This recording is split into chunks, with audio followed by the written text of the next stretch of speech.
السلام عليكم ورحمة الله. الوينرز لم تتمكن من التنقل إلى الجزائر خوفا من وقوع بعض المشاكل في الجارة الجزائر لأسباب معروفة، وهذا بيان فصيل.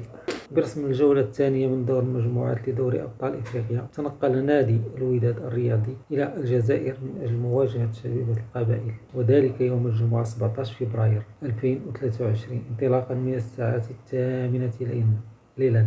إلترا وينرز تعذر عليها التنقل لممارسة دورها المعتاد في مساندة ودعم الفريق نظرا للعلاقة المتوترة والأجواء السياسية المكهربة بين البلدين، والتي قد تعكر صفو تنقلنا وقد تتسبب لأعضائنا في بعض المشاكل نحن في غنى عنها. فهناك جهات قد تحاول استغلال هذا التنقل بشكل سلبي، لهذا ارتأينا عدم التنقل وتفادي أي مشاكل أخرى في العلاقة بين البلدين، ولكننا سننتقل بقلوبنا وسنحضر بوجداننا وننتظر من الفريق ردة فعل قوية بعد الإقصاء من الموندياليتو، ولعب مباراة رجولية والقتال من أجل هدف واحد وهو الظفر بالنقاط الثلاث. نحن أبطال القارة مطالبين بتكريس الهيمنة وتجسيد السيطرة بكل الملاعب والدفاع عن اللقب باستماتة. كان هذا هو بيان فصيل الوينرز المساند لنادي الوداد الرياضي. إذن كلنا وكمغاربة نتمنى التوفيق لفريق